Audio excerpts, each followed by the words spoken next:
देखो क्या था कि लिखा हुआ है अकॉर्डिंग टू अ 2018 रिपोर्ट, जिसे आपको पता है कि डीमोनेटाइजेशन हुआ तो 500 और 1000 का लीगल जो करेंसी था बिफोर द डीमोनेटाइजेशन, उसको government of India it means ने प्राइम मिनिस्टर ने अनाउंस किया कि ये बैंड होगा। तो अब बैंड होगा तो सबसे ज्यादा प्रेशर जो वर्क फोर्स जो है, वर्क प्रेशर आ गया वो आरबीआई पे आ गया, बिकॉज जानते हैं कि आरबीआई जो है वह करेंसी छापती है। तो कहाँ कहीं ना कहीं मनी जो सप्लाई है, जो आरबीआई कर रही है मनी का सप्लाई, जो करेंसी का सप्लाई कर रही है, और वो पूरा सर्कुलेट होता है इंडियन इकोनॉमी में, इंडियन मार्केट में। तो आरबीआई का रिपोर्ट आता है, ध्यान से सुनना, बहुत ही इंटरेस्टिंग चीज है। सरकार का मेन मकसद था कि ब्लैक मनी को खत्म करना। ठीक है, सरकार का मेन मकसद क्या था? ब्लैक मनी को खत्म करना।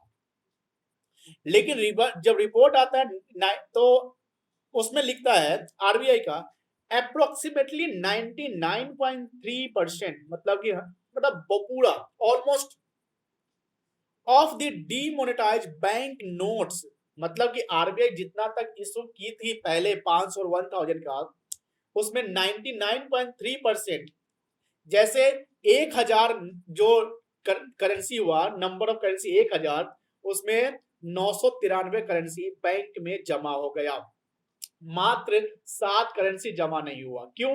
हो सकता है कि वो 7 करेंसी, 1000 में 7 करेंसी ब्लैक रहा, उसको फेंक दिया हो, जला दिया गया हो, ये कारण है। तो लगभग 15.3 लाख करोड़, 15.3 ट्रिलियन, ये रुपये डॉलर मत पढ़िएगा, 15,30,000 करोड़ जो है, 15,41,000 करोड़ में से बैंक में जमा हुआ। अब मुझे बताइए कि सर यहाँ फ्रॉड कहाँ, ब्लैक मनी आया? आपको लग रहा होगा कि 99.3% तो व्हाइट मनी है तो चला गया।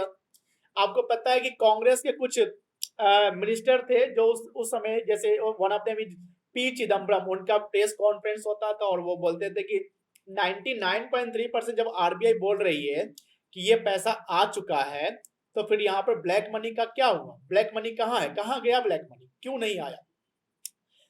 इसमें हुआ क्या था कि बहुत सारे लोग जो थे वो नंबर ऑफ पर्सन को कलेक्ट किए, उनसे कांटेक्ट किए, और उनको ये बोले कि मैं तुम्हें 5%, 10% ये पैसा दूंगा, तुम्हारे अकाउंट में 2 लाख 2.5 लाख जमा कर देता हूँ।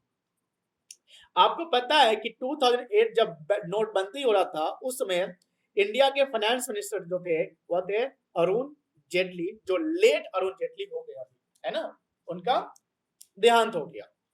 तो उन्होंने स्टेटमेंट दिया था जिसमें वो बोले थे कि जिनके अकाउंट में 2,50,000 रुपया से ज्यादा कैश डिपॉजिट होगा, 500 और 1,000 रुपए का, डीमोनेटाइजेशन के डेट से, तो उनको ऐसा नहीं कि उनको इनकम टैक्स देना पड़ेगा, वो उनका स्टेटमेंट नहीं था।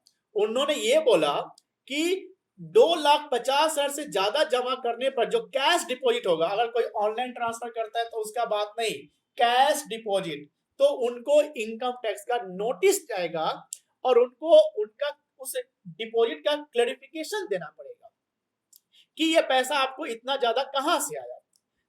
फॉर एग्जाम्पल मैं 2 एग्जाम्पल बताता हूं।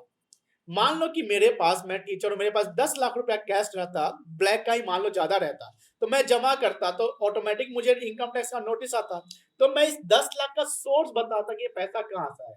मैं बताता कि ये पढ़ा कर आया, तो इनकम टैक्स डिपार्टमेंट, सरकार क्या बोलती है, चलो ठीक है, इस पर तुम टैक्स दे दो, जो तुम्हारा ब्लैक है 2.5 लाख छोड़ते हैं, उसके बाद तुम टैक्स दे दो 30%। दूसरा कहानी ये रहता कि मान लो एक इंसान के बेटी की शादी रहती, और सपोज करो शादी से 2 दिन पहले मान लो वो 10 लाख रुपया निकालता, शॉपिंग करने के लिए, ज्वेलरी खरीदने के लिए, पेमेंट करने के लिए, बहुत सारे खर्च होते हैं, तो 10 लाख रुपया निकालता, और रात में पता चलता कि जा नोटबंदी हो गया, तो उनको फिर वो क्या करते, वो 10 लाख का 10 लाख फिर से वो बैंक में जमा करते, क्योंकि वो पैसा तो चलेगा नहीं।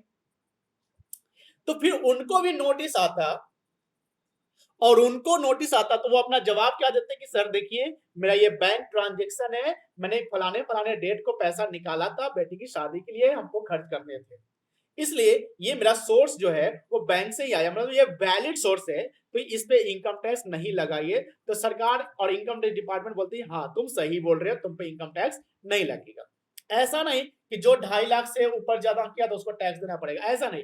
हाँ ये था कि 2.5 लाख से ऊपर जमा करने पर आपको इनकम टैक्स का नोटिस आएगा।